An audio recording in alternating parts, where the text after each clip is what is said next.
محمد رسول الله. أنت الرحمن يا الله، أنت الرحيم يا الله، أنت السلام يا الله، أنت العزيز يا الله، أنت القدوس يا الله، أنت الجبار يا الله، أنت الغفور يا الله، أنت الغفار يا الله، أنت العليم يا الله، أنت القهار يا الله، أنت المعطي يا الله، أنت الوهاب يا الله، أنت الشاكر يا الله، أنت الحميد يا الله، أنت الواحد يا الله، أنت الجميل يا الله، لا إله إلا الله محمد رسول الله. نحمده ونصلي على رسوله الكريم، أما بعد، فأعوذ بالله من الشيطان الرجيم، بسم الله الرحمن الرحيم. رب اشرح لي صدري ويسر لي أمري واحلل عقدة من لساني يفقهوا قولي. آج ہم انشاءاللہ اللہ سبحانہ وتعالیٰ کے ایک اور خوبصورت نام السلام کے بارے میں بات کریں گے. السلام سراسر سلامتی. اللہ سبحانہ وتعالیٰ خود اپنی ذات میں، اپنے افعال میں، اپنی صفات میں سلامت ہے، ہر عیب، ہر نقص سے، ہر اس چیز سے جو اس کے فضل اور کمال کے منافی ہے.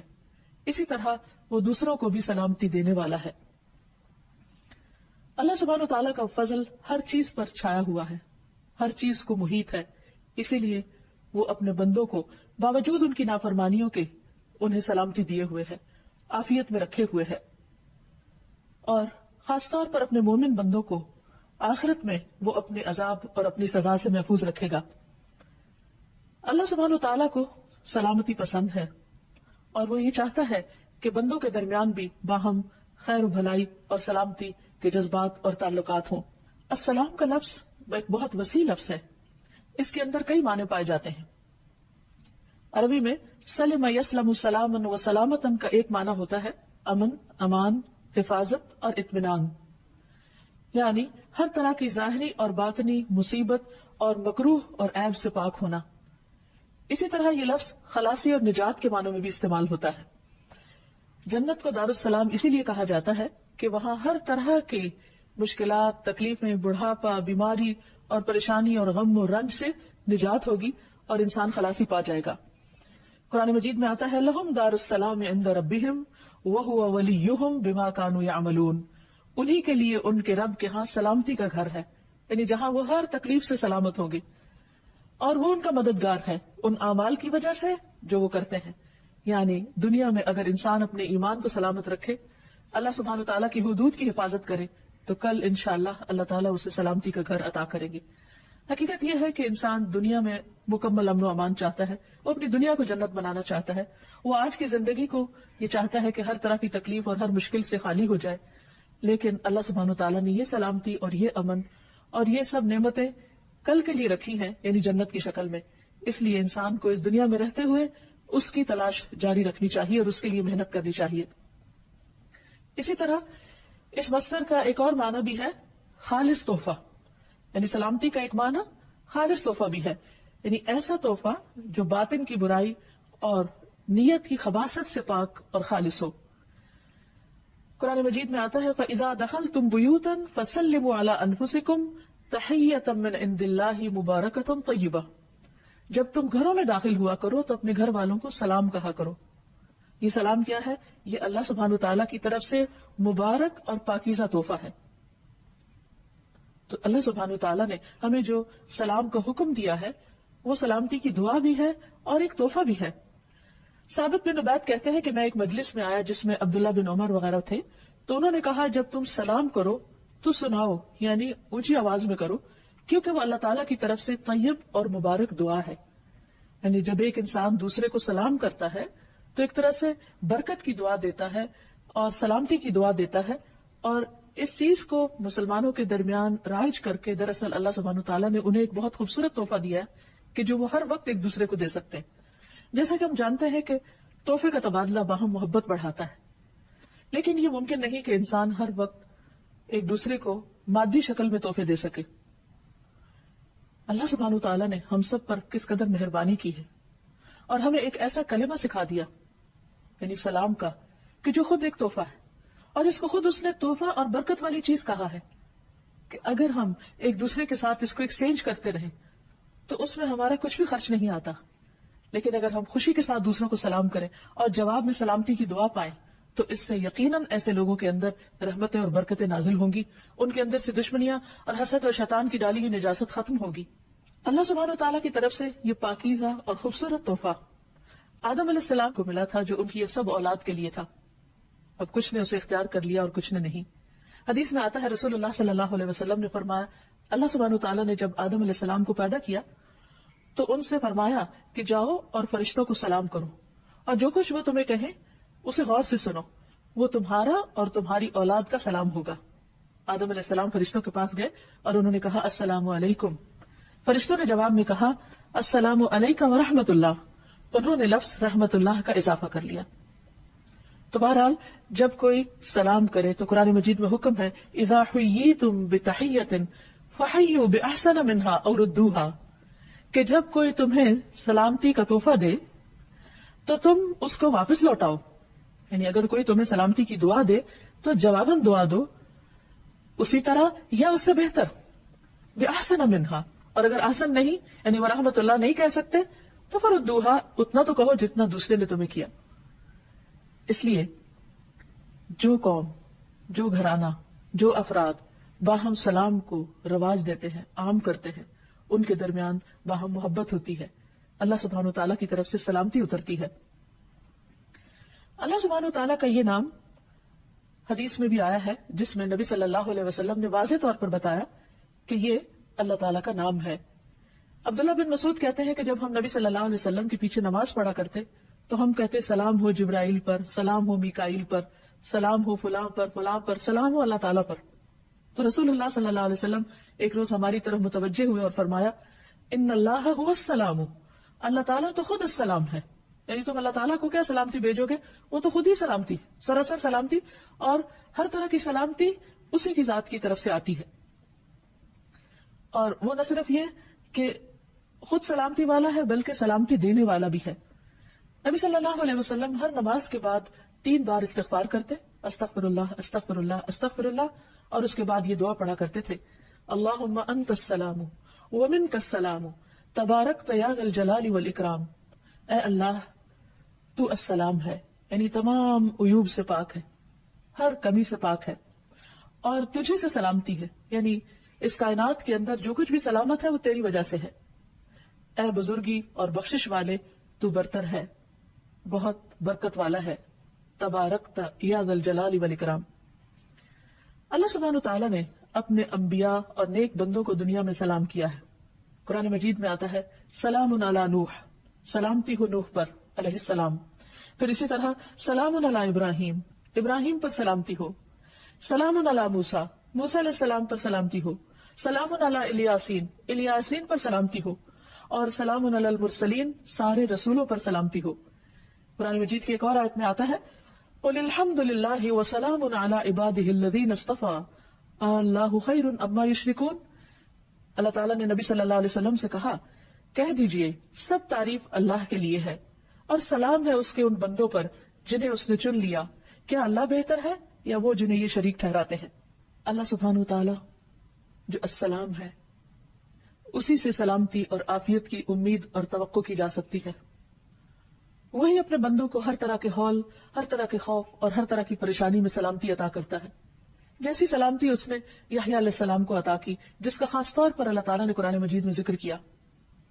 کسی بھی انسان کی زندگی میں بہت سے مواقع پریشانی کے ہو سکتے ہیں، لیکن 3 مواقع خاص طور پر پریشانی کے ہیں، جن میں سے ایک وہ دن جب انسان دنیا میں آتا ہے، دوسرا وہ دن جب وہ دنیا سے جاتا ہے، اور تیسرے وہ دن جب وہ قبر سے اٹھایا جائے گا۔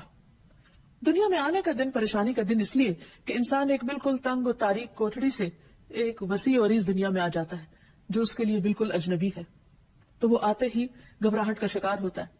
دوسرے وہ دن جو موت کا دن ہوتا ہے، جب انسان اس دنیا سے رخصت ہو رہا ہوتا ہے، جدا ہو رہا ہوتا ہے، جب اس کی نگاہیں پھر جاتی ہیں، جب وہ اس دنیا سے اجنبی ہو جاتا ہے اور ایک نئی مخلوق سے ملاقات کرتا ہے، یا تو رحمت کے فرشتے یا عذاب کے فرشتے۔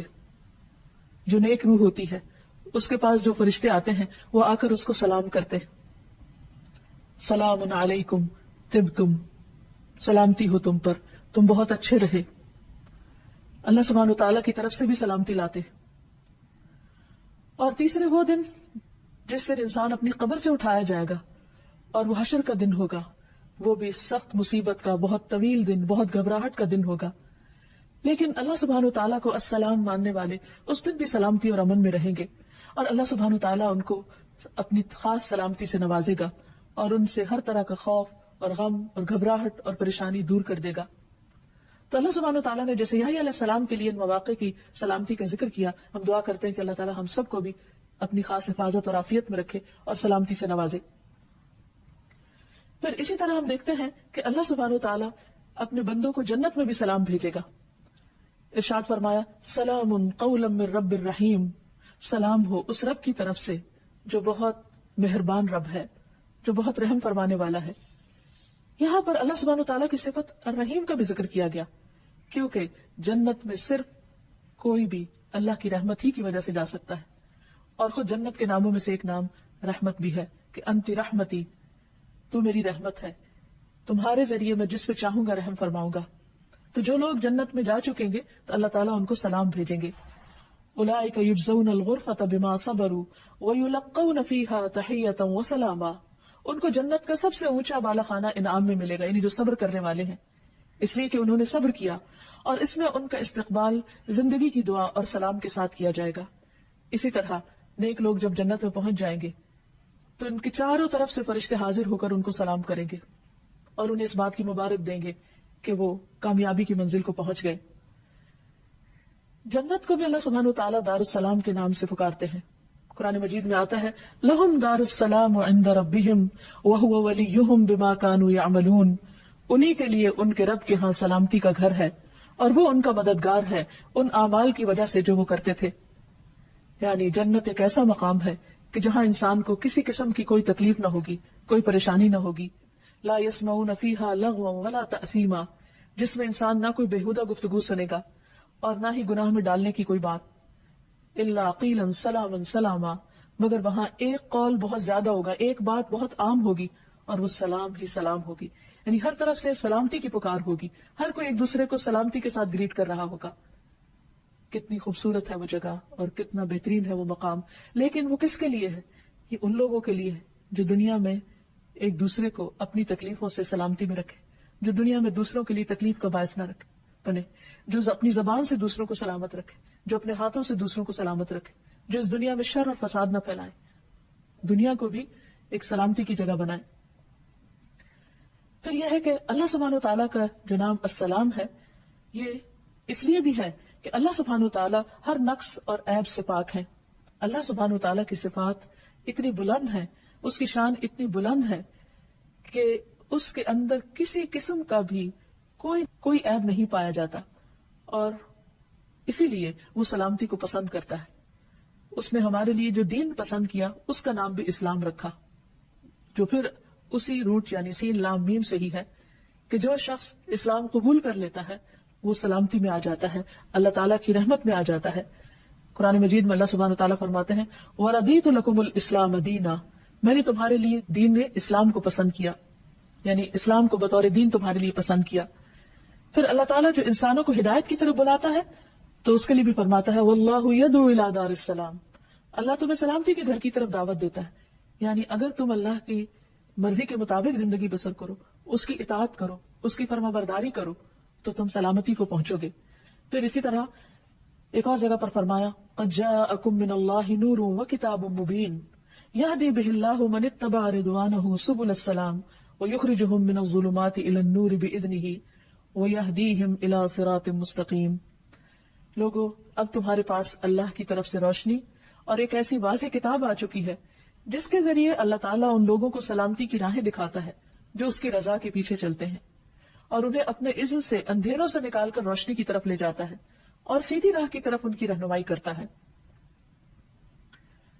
عام طور پر ہمارا یہ خیال ہوتا ہے کہ شاید اگر ہم دین کی طرف آئیں گے یا ہم اللہ سبحانہ و تعالیٰ کی بات مانیں گے شاید دنیا ہمارے لیے مشکل ہو جائے گی. لیکن حقیقت یہ ہے کہ اللہ سبحانہ و تعالیٰ نے جتنے بھی احکامات ہمیں دیے ہیں بعض اوقات وہ ہمیں اپنی مرضی کے خلاف یا پسند کے خلاف لگتے ہیں یا ہماری خواہش نفس اس کے اگینسٹ جاتی ہے، اور ہم یہ سمجھتے ہیں کہ شاید یہ ہمارے اوپر زیادتی کی گئی ہے ہمیں کوئی خاص حکم دے کر. لیکن اگر تھوڑا سا گہرائی میں انسان دیکھے تو اللہ تعالیٰ کے حکم ماننے میں انسان کے لیے سلامتی ہی سلامتی ہے، دو طرح سے. ایک تو یہ کہ دنیا میں انسان کے اوپر دین جو بھی پابندیاں لگاتا ہے وہ جس پر پابندی لگ رہی ہوتی ہے اس کے لیے تو تھوڑی مشکل کا باعث ہوتی ہے، لیکن اس سے دوسرے لوگ امن چین میں آتے ہیں. مثلا اللہ تعالیٰ نے اگر چوری سے منع کیا تو کیوں منع کیا؟ تاکہ دوسروں کا مال سلامت رہے. اب جو چور ہے ہو سکتا ہے وہ یہ سمجھے کہ اس کی کوئی چیز ضرورت ہے اور اس کو کسی اور کے مال میں مل رہی ہے تو اسے اجازت دی جائے اور اس کو نہ پوچھا جائے اور نہ پکڑا جائے، اس کو برا بلا نہ کہا جائے. لیکن کیا واقعی عقل بھی اس کو مانتی ہے کہ کسی کو اس بات کی اجازت دے دی جائے کہ وہ دوسرے کے مال میں اپنی مرضی شروع کر دے؟ اللہ تعالیٰ نے اس کی اجازت نہیں دی اور اسے کبیرہ گناہوں میں شمار کیا. کیوں؟ تاکہ دوسروں کا مال سلامت رہے. اسی طرح جھوٹ بولنا، دھوکہ دینا، وعدہ خلافی کرنا، غیبت کرنا، دوسروں کو تانے دینا، یہ ہو سکتا ہے کہ کسی کے لیے بہت ایک خوشگوار فعل ہو اور کچھ لوگوں کی ہیبٹ بن جاتی ہے کہ وہ دوسروں کی برائیاں کر کے اس سے لطف اٹھاتے ہیں یا دوسروں کی عزت اچھال کر اس کو اپنے لیے ایک بہت انجوائبل چیز سمجھتے ہیں اور اس میں کوئی قباحت محسوس نہیں کرتے، یا بعض اوقات دوسروں کو تانا دے کر دوسروں کا دل دکھا کر وہ بہت لطف اٹھاتے ہیں. اور بظاہر دیکھنے میں کوئی کہہ سکتا ہے کہ اچھا چلو کوئی بات نہیں، ایسی بھی کون سی بڑی بات ہے اگر کسی نے کسی کو کچھ کہہ دیا، اس سے کسی کا کیا بگڑ جاتا ہے. لیکن بعض اوقات بظاہر دیکھنے میں جو کچھ جوکس بھی ایسے ہوتے ہیں کہ جو بظاہر دیکھنے میں بہت ہارمفل نظر نہیں بھی آتے، لیکن حقیقت یہ ہے کہ بہت ساری چیزیں اگر ان پر روک ٹوک نہ لگائی جائے، ان کو ایک حد کے اندر نہ کیا جائے تو وہ تعلقات کی خرابی کا باعث بنتے ہیں. اسی لیے قرآن مجید میں فرمایا گیا وَيْلٌ لِكُلِّ هُمَزَةٍ لُمَزَةٍ، ہلاکت ہے ہر اس شخص کے لیے جو عیب لگائے اور تانے دے. کوئی بھی شخص کسی کی عزت جب اچھالتا ہے تو یہ کوئی معمولی چیز نہیں ہے. اللہ سبحانہ وتعالیٰ کی نظر میں ایسا شخص سلامتی کی حدود سے باہر نکل رہا ہے کیونکہ اس سے دوسرے کی عزت سلامت نہیں ہے. اسی طرح اگر کوئی قاتل یہ چاہے کہ اسے دوسروں کی جان کے ساتھ کھیلنے دیا جائے اور اس کی اس پر پکڑ نہ ہو تو یہ کسی بھی طور پر جائز نہیں، کیونکہ اگر اس کو اجازت دی جاتی ہے تو دوسرے کی جان سلامت نہیں. تو اللہ تعالیٰ نے جو شریعت ہمارے پاس بھیجی ہے اس کے کچھ مقاصد ہیں کہ انسان کا دین سلامت رہے، یعنی جو بھی حدود اور پابندیاں لگائی گئی اس میں کہیں دین کی سلامتی ہے، کہیں عزت کی سلامتی ہے، کہیں حسب نسب کی سلامتی ہے. اسے زنا کی اجازت کیوں نہیں دی گئی؟ تاکہ لوگوں کا حسب نسب سلامت رہے. اسی طرح شراب کی اجازت کیوں نہیں دی گئی؟ تاکہ انسان کی عقل سلامت رہے. تو یہ تمام چیزیں جو بظاہر دیکھ کر یوں محسوس ہوتا ہے کہ ہمارے دین میں بہت مشکل احکامات ہیں، لیکن حقیقت میں یہ انسانوں کی بھلائی اور انسانوں کی سلامتی کے لیے ہی السلام نے بھیجے ہیں. تو اب یہ ہے کہ ہمیں اللہ سبحانہ تعالیٰ کے اس نام پر غور و فکر کرنا چاہیے اور اللہ سبحانہ تعالیٰ کی ذات سے سلامتی اور عافیت کی امید رکھنی چاہیے اور اس کی دعا بھی کرنی چاہیے. اور اللہ سبحانہ تعالیٰ کے ساتھ جو ہمارا تعلق ہے اس کے اندر محبت بھی اسی وقت پیدا ہو سکتی ہے جب ہمیں اس کی طرف سے ہمیں کوئی نقصان نہیں پہنچنے والا، وہ ہمیں ناروا عذاب دینے والا نہیں، وہ ہمیشہ عدل و انصاف کرنے والا ہے، اس کا ہر فیصلہ علم اور حکمت پر مبنی ہوتا ہے، اور جب وہ سراسر خود سلامتی ہے اور پرفیکٹ ہے اور ہر نقص اور عیب سے پاک ہے تو اسے اپنے بندوں کے اندر بھی ایسی صفات دیکھنی ہے کہ جو انہیں عیوب سے پاک کرے. ہمارا دین جہاں ہماری دنیا کی سلامتی کا ذریعہ ہے اور اس میں پائے جانے والے احکامات جو بظاہر نفس پر بھاری اور مشکل ہی کیوں نہ ہو وہ ہمارے لیے دراصل سلامتی کا پیغام ہے، لیکن اس کے ساتھ ساتھ یہ دین ہماری آخرت کی سلامتی کا ذریعہ بھی ہے. جب ایک انسان دنیا میں اللہ تعالیٰ کے احکامات کی پابندی کرتا ہے تو وہ موت کے وقت قبر میں اور قبر سے اٹھنے کے بعد امن اور چین میں رہے گا، سلامتی میں رہے گا. اور اس دن جب ہر طرف ایک بہت بڑی آفت چھائی ہوئی ہوگی، انبیاء علیہ السلام سلامتی کی دعائیں کر رہے ہوں گے. رسول اللہ صلی اللہ علیہ وسلم نے فرمایا جہنم کی پشت پر پل بنا کر ایک راستہ بنایا جائے گا جس کو عام طور پر پل صراط کہا جاتا ہے. تمام پیغمبر اپنی امتوں کے ساتھ اس پل سے گزریں گے. میں پہلا رسول ہوں گا جس کو اپنی امت کے ساتھ اس پل پر سے گزرنے کی اجازت دی جائے گی. قرآن مجید میں بھی آتا ہے وَإِن مِّنكُمْ إِلَّا وَارِدُهَا، تم میں سے کوئی بھی ایسا نہیں جو اس کے اوپر سے نہ گزرے، سب کو وہیں سے گزرنا ہے. جنت تک پہنچنے کے لیے بھی اس پل کا سفر کرنا ہے. تو فرمایا کہ میں سب سے پہلے اپنی امت کے ساتھ گزروں گا. اس روز انبیاء کے علاوہ کوئی بھی اور بات نہ کر سکے گا اور انبیاء بھی صرف یہ کہیں گے اللہم سلم سلم، اے اللہ سلامتی دے، اے اللہ سلامتی دے. یعنی وہ بھی ایک بہت گھبرا دینے والا پریشان کن مرحلہ ہوگا کہ جب وہ جیسے کہا جاتا ہے کہ بال سے بھی باریک اور تلوار سے بھی تیز وہ پل ہے کہ جس کے اوپر سے سب کو گزرنا ہوگا. تو ایک اور روایت میں بھی آتا ہے صحیح مسلم کی کہ تمہارے نبی صلی اللہ علیہ وسلم پل صراط پر کھڑے ہو کر کہہ رہے ہوں گے رب سلم سلم، اے رب سلامت رکھ، اے رب سلامت رکھ. یعنی انسان اس گرنے سے، کیونکہ وہ جہنم کے اوپر لگا ہوا ہوگا، تو کوئی ذرا بھی اگر لغزش کھایا یا جس کے پاؤں اکھڑ گئے وہ پھر سلامت نہیں رہ سکتا. تو نبی صلی اللہ علیہ وسلم کا یہ دنیا میں تو ہم پر خیر بہت سارے احسانات ہیں ہی، قیامت کے دن بھی اپنی امت کے لیے ان کے بہت سے احسانات ہیں، جن میں سے ایک یہ کہ وہ پل صراط کے پاس کھڑے ہو کر جب ان کی امت گزر رہی ہوگی تو سراسر سلامتی کی دعائیں مانگ رہے ہوں گے. نبی صلی اللہ علیہ وسلم نے فرمایا پھر ایک وقت آئے گا کہ بندوں کے اعمال انہیں چلنے نہیں دیں گے، حتیٰ کہ ایک شخص آئے گا جو چلنے کی طاقت نہیں رکھتا ہوگا اور اپنے آپ کو پل صراط سے گھسیٹتے ہوئے گزارے گا. اس کی اور بھی تفصیلات ہمیں احادیث میں ملتی ہیں کہ کچھ لوگ بجلی کی تیزی سے گزر جائیں گے، ہر کوئی اپنے اپنے اعمال کے مطابق گزرے گا.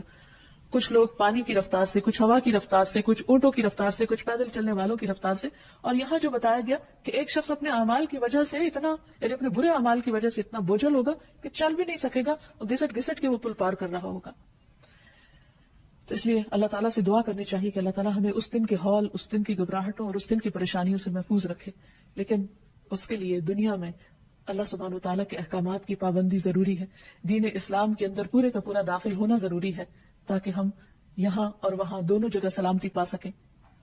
نبی صلی اللہ علیہ وسلم ہر نماز کے بعد تو سلامتی کی دعا کرتے ہی تھے، ہر مہینے کے آغاز میں بھی سلامتی کی دعا کرتے. جب چاند دیکھتے تو فرماتے اللہم اہلہ علینا بالیمن والایمان والسلامت والاسلام ربی وربک اللہ. اے اللہ ہم پر اس چاند کو خیر، ایمان، سلامتی اور اسلام کے ساتھ طلوع فرما. اے چاند میرا اور تیرا رب اللہ ہے.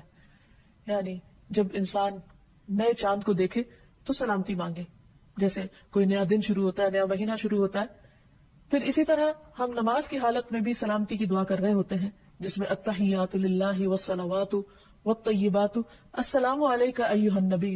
یعنی ہم جیسے قرآن مجید میں ہمیں حکم دیا گیا کہ ہم نبی صلی اللہ علیہ وسلم پر سلام بھیجیں اور درود بھیجیں، تو ہم ہر نماز کے اندر ہی یہ دعا کرتے ہیں التحیات للہ والصلوات والطیبات السلام علیک ایھا النبی ورحمۃ اللہ وبرکاتہ السلام علینا وعلی عباد اللہ الصالحین. کہ تمام قولی، فعلی اور بدنی عبادتیں اللہ کے لیے ہیں. اے نبی صلی اللہ علیہ وسلم آپ پر اللہ کی سلامتی ہو اور اللہ کی رحمت ہو.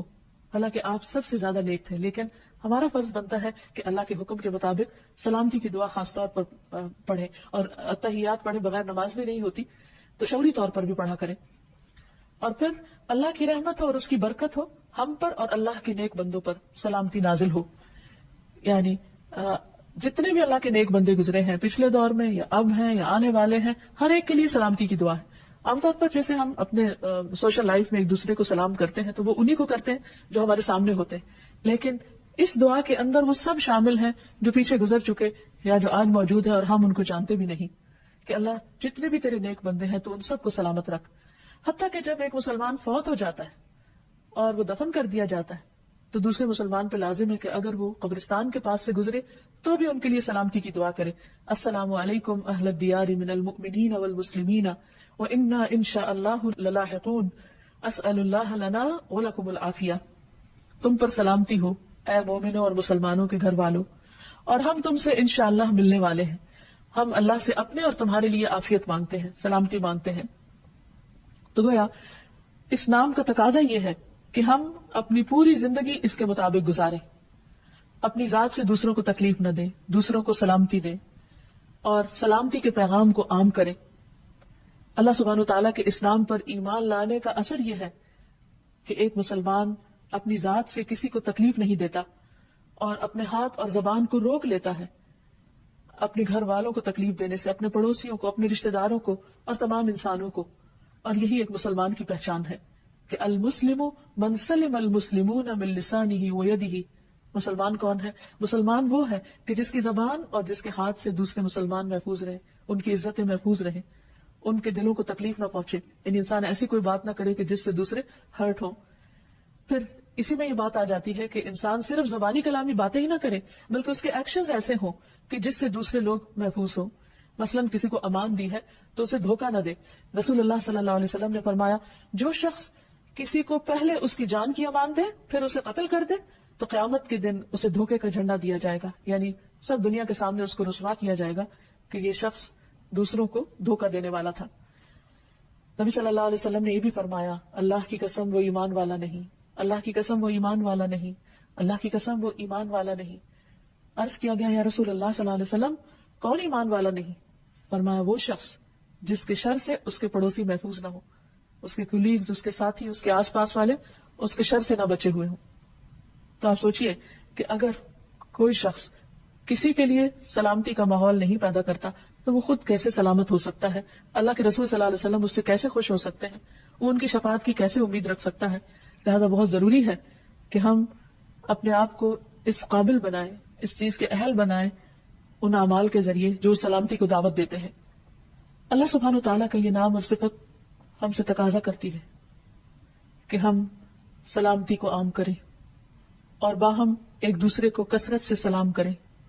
رسول اللہ صلی اللہ علیہ وسلم نے فرمایا، سلام اللہ کے ناموں میں سے ایک نام ہے جسے اس نے زمین میں رکھا ہے، تم سلام کو آپس میں پھیلاؤ۔ یعنی جس وقت بھی ایک شخص دوسرے کو السلام کہتا ہے تو گویا وہ اللہ کا نام لے رہا ہوتا ہے، وہ ایک عبادت کی حالت میں ہوتا ہے۔ اللہ سبحانہ وتعالیٰ نے ایک خوبصورت لفظ، ایک خوبصورت تحفہ بھیجا ہے کہ جس کو ہم ایک دوسرے کو دیتے رہیں تو ہمارے لیے بھی سلامتی ہوگی اور دوسرے بھی محفوظ رہیں گے۔ کیونکہ یہ نہیں ہو سکتا کہ آپ کسی کو کہیں کہ تم پر سلام ہو اور پھر اس کے بعد اس کو کسی قسم کی تکلیف دے یا اس کے ساتھ زیادتی کرے، کہ یہ گویا سلام ایک ڈھال ہے کہ جو انسان کو دوسرے انسان تک تکلیف پہنچانے میں ایک روک کا کام دیتا ہے۔ پھر اسی طرح آپ صلی اللہ علیہ وسلم نے فرمایا، افشوا السلام تسلموا، تم سلام پھیلاؤ سلامت رہو گے۔ یعنی اگر کوئی شخص یہ چاہتا ہے کہ وہ خود بھی سلامت رہے اور دوسرے بھی سلامت رہے تو انہیں سلام کلچر کو عام کرنا چاہیے۔ ابو درداء سے مروی ہے، رسول اللہ صلی اللہ علیہ وسلم نے فرمایا، افشوا السلام کی تعلو، سلام پھیلاؤ تاکہ تم بلند ہو جاؤ۔ اس سے پتہ چلتا ہے کہ سلام کرنا بلندی کا ذریعہ بھی ہے۔ اور پھر ایک مسلمان کے دوسرے مسلمان پر جو 6 حقوق ہیں ان میں سے سب سے پہلے نمبر پر سلام ہی ہے۔ پھر مسلمان کی گفتگو کا آغاز بھی سلام سے ہونا چاہیے۔ حدیث میں آتا ہے السلام قبل الکلام، کلام سے پہلے سلام کیا جائے۔ اور پھر صرف ملاقات کے وقت ہی سلام نہ کیا جائے، جدا ہوتے وقت بھی سلام کیا جائے۔ نبی صلی اللہ علیہ وسلم نے فرمایا، جب تم میں سے کوئی شخص کسی مجلس میں پہنچے تو سلام کرے، اور جب وہاں سے جانے کے لیے کھڑا ہو تو سلام کرے۔ اور دوسرا سلام پہلے سلام سے کچھ کم نہیں، یعنی دونوں ہی امپورٹنٹ ہیں۔ اسی طرح صرف السلام علیکم بھی کہا جا سکتا ہے اور السلام علیکم ورحمۃ اللہ وبرکاتہ بھی، جو اس میں ان 2 مزید دعاؤں کا اضافہ کرتا ہے اس کا اجر اور بھی زیادہ بڑھ جاتا ہے۔ پھر جو شخص سلام میں پہل کرتا ہے وہ دراصل اللہ کی قربت تلاش کر رہا ہوتا ہے۔ یعنی سلام کرنا محض ایک رسمی یا رواجی کلمہ نہیں ہے، بلکہ یہ سراسر عبادت ہے جس سے اللہ کا قرب نصیب ہوتا ہے۔ ابو امامہ کہتے ہیں کہ عرض کیا گیا، اے اللہ کے رسول صلی اللہ علیہ وسلم، جب 2 آدمیوں کی ملاقات ہو تو کون پہلے سلام کرے؟ پہل کس کو کرنی چاہیے؟ آپ نے فرمایا، جو ان دونوں میں سے اللہ کے نزدیک زیادہ ہوگا وہ سلام میں پہل کرے گا۔ یعنی جو سلام کرنے میں پہل کر جاتا ہے وہ دراصل اس بات کی علامت ہے کہ وہ اللہ کے قریب ہے، یعنی اللہ سبحانہ وتعالیٰ کی اس صفت کے ساتھ اس کو ایک خاص تعلق ہے اور وہ انشاءاللہ اللہ تعالیٰ کی طرف سے سلامتی بھی پائے گا۔ پھر یہ ہے کہ سلام پہلے کرنے میں اجر میں بھی سبقت لے جاتا ہے انسان، یعنی دونوں کو اگرچہ ثواب ملتا ہے لیکن جو پہل کرتا ہے اس کو زیادہ اجر ملتا ہے، اور یہ مفت میں نیکیاں کمانے کا ایک ذریعہ ہے جس پر کچھ بھی خرچ نہیں آتا۔ ابو ہریرہ کہتے ہیں کہ ایک شخص رسول اللہ صلی اللہ علیہ وسلم کے پاس آیا، آپ اس وقت ایک مجلس میں تشریف رکھے ہوئے تھے۔ اس شخص نے کہا السلام علیکم، آپ نے فرمایا 10۔ دوسرا آیا، اس نے کہا السلام علیکم ورحمۃ اللہ، آپ نے فرمایا 20۔ تیسرا آیا، اس نے کہا السلام علیکم ورحمۃ اللہ وبرکاتہ، آپ نے فرمایا 30۔ یعنی پہلے کو 10، دوسرے کو 20 اور تیسرے کو 30 نیکیاں ملے گی۔ تو انسان جتنی چاہے اپنے لیے نیکیاں بڑھا لے۔ سلام صرف نیکیاں بڑھانے ہی کا ذریعہ نہیں بلکہ آپس کی محبت بڑھانے کا ذریعہ بھی ہے، جنت میں لے جانے والا عمل ہے۔ نبی صلی اللہ علیہ وسلم نے فرمایا، تم جنت میں داخل نہ ہو سکو گے جب تک ایمان نہ لاؤ، اور تم ایمان نہیں لا سکتے جب تک آپس میں محبت نہ کرو۔ یعنی باہم محبت ایمان کا ذریعہ ہے۔ کیا میں تمہیں ایسی بات نہ بتاؤں کہ تم اس پہ عمل کرو تو تمہارے درمیان محبت پیدا ہو جائے؟ افشوا السلام بینکم، آپس میں سلام کو رواج دو۔ یعنی جب کثرت سے سلام کرو گے تو دلوں میں محبت پیدا ہو جائے گی۔ اور پھر یہ کہ صرف بڑوں کو ہی نہیں، صرف اپنے جیسوں کو ہی نہیں بلکہ بچوں کو بھی سلام کرنا چاہیے. انس کہتے ہیں کہ نبی صلی اللہ علیہ وسلم بچوں کے پاس سے گزرے تو آپ نے ان کو سلام کیا. پھر اسی طرح بعض اوقات انسان کہیں باہر جاتا ہے تو سلام کرتا ہے لیکن گھر والوں کو سلام نہیں کرتا, تو گھر والوں کو بھی سلام کرنا چاہیے. ابو امامہ کہتے ہیں آپ صلی اللہ علیہ وسلم نے فرمایا 3 لوگ ایسے ہیں جن کا ضامن اللہ ہے, اگر وہ زندہ رہے تو اللہ ان کے لیے کافی ہو جائے گا, اگر فوت ہو جائے تو وہ جنت میں داخل ہوگا. ایک وہ شخص جو اپنے گھر میں سلام کر کے داخل ہو, یعنی اپنے ہی گھر والے ہیں, اپنے ہی پیارے ہیں, لیکن ان کو بھی دعا دیتا ہے. کیونکہ بعض اوقات ہم سمجھتے ہیں کہ شاید یہ کرٹسی کے طور پر یا دوسرے لوگوں کے ساتھ ایک اچھا ریلیشن بنانے کے لیے, بے تکلفی لانے کے لیے یہ کلمہ دہرایا جائے. نہیں, جو شخص گھر والوں کو سلام کرتا ہے وہ جنت کا مستحق قرار پاتا ہے. پھر اسی طرح وہ شخص جو مسجد کی طرف چلا, اللہ اس کا ضامن. اور تیسرا وہ جو اللہ کے راستے میں نکلا, اللہ تعالیٰ اس کا بھی ضامن ہے, اس کا بھی مددگار ہے. یہاں تک کہا گیا ہے کہ اگر گھر خالی ہو تو بھی سلام کرو. عبداللہ بن عمر کہتے ہیں کہ جب کوئی خالی گھر میں داخل ہو تو کہے السلام علینا وعلی عباد اللہ الصالحین, سلام ہو ہم پر اور اللہ کے نیک بندوں پر. السلام علینا یعنی اور کوئی نہیں تو اپنے آپ ہی کو سلام کرے. پھر اسی طرح اگر گھر میں کوئی سو رہا ہو تو ہلکی آواز سے سلام کرے, تاکہ یہ نہیں کہ زبان سے تو سلامتی بھیج رہا لیکن اس کو دوسرے کو تکلیف دے رہا ہے. پھر اسی طرح جس کو نہ جانتے ہو اس کو بھی سلام کیا جائے. کہیں جھگڑا ہو جائے, بحث ہو جائے, یا کوئی لا علم شخص کوئی ناروا بات کرے تو اس کو بھی سلام کر کے انسان ایک طرف ہو جائے. جیسے قرآن مجید میں آتا ہے وَإِذَا خَاطَبَهُمُ الْجَاهِلُونَ قَالُوا سَلَامًا, کہ جب جاہلوں سے ان کا پالا پڑتا ہے تو کہہ دیتے ہیں تم پر سلامتی ہو, اور ان سے اعراض برتتے ہیں. پھر یہ کہ سلام جو ہے وہ ناراضگی دور کرنے کا بھی ذریعہ ہے. اور جب کبھی باہم رنجش ہو جائے یا کوئی تعلقات میں کمی بیشی ہو جائے تو اس وقت بھی اس تعلق کو دوبارہ ریوائیو کرنے کے لیے سلام ایک بہت ہی خوبصورت طرز عمل ہے. پھر یہ کہ صحابہ کرام جو تھے وہ باہم ایک دوسرے کو کثرت سے سلام کرتے. یہاں تک آتا ہے کہ اگر کوئی کسی درخت کے اوٹ کے پیچھے ہوتا پھر سامنے آتا تو پھر سلام کیا کرتے. آپ صلی اللہ علیہ وسلم نے یہاں تک بھی فرمایا کہ جو سلام نہ کرے اسے اندر آنے کی اجازت نہ دو. اور اس معاملے میں صرف یہ نہیں کہ کرنے کی فضیلت بتائی گئی, جو نہ کرے اس کو ناپسند بھی کیا گیا. اور آپ نے فرمایا کہ سب سے بڑا بخیل وہ ہے جو سلام کرنے میں بخل کرے, یعنی جو کھل کے سلام نہیں کرتا, یا شوق سے سلام نہیں کرتا, یا سلام کرنے کو اپنی عادت نہیں بناتا. رسول اللہ صلی اللہ علیہ وسلم نے فرمایا لوگوں میں سب سے زیادہ عاجز وہ ہے جو دعا کرنے سے عاجز ہے, یعنی جب اس کو کوئی ضرورت پیش آتی ہے تو وہ ہاتھ نہیں اٹھاتا, اللہ سے مانگتا نہیں. اور لوگوں میں سب سے بڑا بخیل وہ ہے جو سلام میں بخل کرتا ہے, یعنی کہ اس کے منہ سے سلامتی کی دعا نہیں نکلتی. تو اللہ تعالیٰ سے دعا ہے کہ وہ ہمیں بہترین اخلاق عطا فرمائے, اپنے اس نام کی برکت سے وہ ہم سب کے اندر بہترین اخلاق پیدا کرے اور ہمیں سلام کی عادت عطا کر دے.